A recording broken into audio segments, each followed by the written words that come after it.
నేడు 2.5 దశాబ్దాల క్రితం జన హృదయ నేత దివంగత నేత శ్రీ వైఎస్ రాజశేఖర రెడ్డి గారి చేతుల మీదుగా వేసుకున్న ఈ కండువ మధ్యలో ఒక 5 సంవత్సరాల కాలం అత్తవారింటికెళ్లి అవమానాలు భరించలేక మరలా వారి గారాల పట్టి ఆంధ్రప్రదేశ్ కాంగ్రెస్ కమిటీ చీఫ్ షర్మిలమ్మ చేతుల మీదుగా మరలా ఈ కండువా వేసుకుంటే తల్లి ఒడిలో నిద్రపోయినంత హాయిగా ఉంది. ఒక్కసారి ఆలోచించండి. వేరే విషయాలకు నేను పోదలుచుకోలేదు. ఈ రోజు ఆంధ్రప్రదేశ్ రాష్ట్రంలో వైఎస్ఆర్ కాంగ్రెస్ పార్టీ జెండా ఎగురవేసి షర్మిలమ్మ అన్న జగన్మోహన్ రెడ్డి గారు ముఖ్యమంత్రి అయ్యారు అంటే దానికి ప్రధాన కారణం నేటి ఆంధ్రప్రదేశ్ కాంగ్రెస్ కమిటీ చీఫ్ షర్మిలమ్మ అని నేను అంటాను. ఎందుకని పార్టీ అష్ట కష్టాల్లో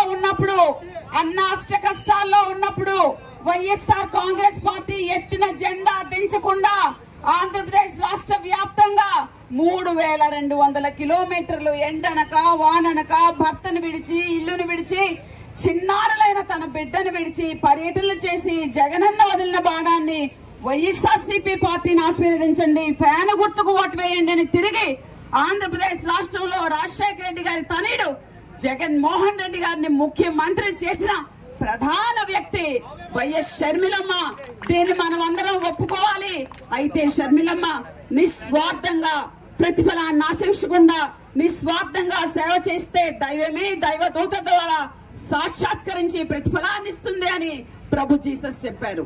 ఆ మాట కట్టుబడి శ్రీమతి సోనియా గాంధీ గారు దైవమైతే దైవదూత ద్వారా రాహుల్ గాంధీ గారు మల్లికార్జున ఖార్గే గారి ద్వారా ఈ కాంగ్రెస్ పార్టీ కండువాను కప్పి అమ్మా షర్మిలమ్మ నీ నాన్న నమ్మిన పార్టీ, నీ నాన్న ఉన్న పార్టీ, నీ నాన్న బాగుపరిచిన పార్టీ 2 సార్లు ముఖ్యమంత్రిగా ఆంధ్రప్రదేశ్ రాష్ట్రంలో కాంగ్రెస్ పార్టీని బలపరిచిన వైఎస్ రాజశేఖర రెడ్డి గారి తనిగా దేశ సమగ్రత కోసం సమైక్యత కోసం లౌకికవాద పరిరక్షణ కోసం నిరంతరం పోరాటం చేసే కాంగ్రెస్ పార్టీకి మీ సహకారం అందించమ్మా అంటే నిస్వార్థంగా లత్వహరం కామే రాజ్యం నా పురం నా శబ్దం అని కామ రాజకీయ కాంక్ష లేకుండా నిస్వార్థంగా సేవ చేస్తున్న షర్మిలమ్మ నాయకత్వాన్ని బలపరచాలని ఆమె చేతులు స్ట్రెంగ్థన్ చేయాలని ఈ రోజు నేను వైఎస్ఆర్ కాంగ్రెస్ పార్టీని వీడి మరలా నా పుట్టిల్లైన నా తల్లి అయిన సోనియా గాంధీ గారి ఒడిలో నా చిట్టి చెల్లెలైన షర్మిలమ్మ నాయకత్వంలో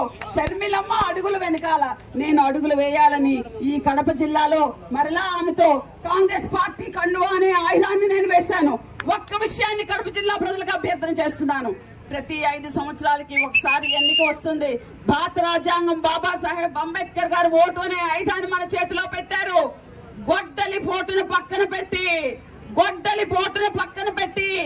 ఓటు అనే ఆయుధంతో కడప పార్లమెంటరీ స్థానానికి పోటీ చేస్తున్న మన రాజశేఖర రెడ్డి తనయ రాజశేఖర రెడ్డి గారాలు పట్టి రాజశేఖర రెడ్డి గారి రామరాజ్యాన్ని సంక్షేమ రాజ్యాన్ని అమలు చేయాలని ఆంధ్రప్రదేశ్ రాష్ట్ర ప్రయోజనాలను ఆశించి బహుముఖ ప్రయోజనాలను ఆశించి ఆంధ్రప్రదేశ్ రాష్ట్ర విభజన చట్టంలో ఉన్న హామీలు ఏవైతే ఉన్నాయో ఆ హామీలు నెరవేర్చేదాకా ఈ పుట్టిళ్లు వదలని ఆంధ్రప్రదేశ్ రాష్ట్రాన్ని విడిచిపెట్టనని ప్రమాణం చేసి మన ముందు ఎండనక వాననక తిరుగుతున్న ఈ బిడ్డను కడప పార్లమెంటరీ స్థానం నుంచి గెలిపించి ప్రజాస్వామ్యం ఇది అని కడప పార్లమెంటరీ నియోజకవర్గ సోదరులు రుజువు చేయాలని అదేవిధంగా ఈ నియోజకవర్గం నుంచి పోటీ చేస్తున్న విద్యావంతురాలు జ్యోతమ్మను ఎమ్మెల్యే అభ్యర్థిగా మీరు అందరూ గెలిపించి ప్రజాస్వామ్యాన్ని పరిరక్షించండి, నియంత్రణను దించండి అని శిరస్సు వంచి నేను మీ అందరకు పాదాభివందనాలు తెలియజేసుకుంటూ మరలా నా పుట్టింటికి వచ్చిన నాకు మీరందరూ మనస్ఫూర్తిగా ఆదరించాలని షర్మిలమ్మ అడుగులు వెనకాల అడుగులు వేసి ఆమె ఆంధ్రప్రదేశ్ రాష్ట్ర రాజకీయాలు వీడనంత వరకు నేను కూడా ఆమెతోనే కలిసి ప్రయాణం చేస్తానని మీ అందరికీ తెలియజేసుకుంటూ ఈ చక్కనైన అవకాశం కల్పించిన షర్మిలమ్మకు ప్రదేశ్ కాంగ్రెస్ కమిటీ అధ్యక్ష షర్మిలమ్మకు అదేవిధంగా మాజీ రాజ్యసభ సభ్యులు తులసిరెడ్డి గారికి హృదయపూర్వక ధన్యవాదాలు తెలియజేసుకుంటూ ఒక్కసారి శ్రీమతి సోనియా గాంధీ గారి నాయకత్వం, శ్రీమతి సోనియా గాంధీ గారి నాయకత్వం, రాహుల్ గాంధీ గారి నాయకత్వం, రాహుల్ గాంధీ గారి నాయకత్వం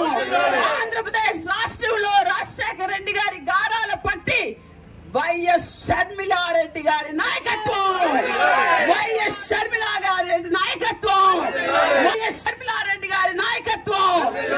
జై కాంగ్రెస్, జై జై కాంగ్రెస్, జై కాంగ్రెస్. కాంగ్రెస్ పార్టీ నాయకత్వం వర్ధిల్లాలి. కాంగ్రెస్ పార్టీ బలహీన పడితే దేశం బలహీన పడుతుందని సత్యాన్ని గ్రహించి మనమందరం బాధ్యత గల పౌరులుగా హస్తం గుర్తుకు ఓటు వేయాలి. మన గుర్తు, మన గుర్తు, మన గుర్తు. దొంగలు వస్తున్నారు, జాగ్రత్త, అప్రమత్తంగా ఉండి. సెలవు తీసుకుంటున్నాను. మరి ఒకసారి షర్మిలమ్మ గారికి హృదయపూర్వకమైన కృతజ్ఞతాబోధనలు తెలియజేసుకుంటూ సెలవు తీసుకుంటున్నాను. Thank you.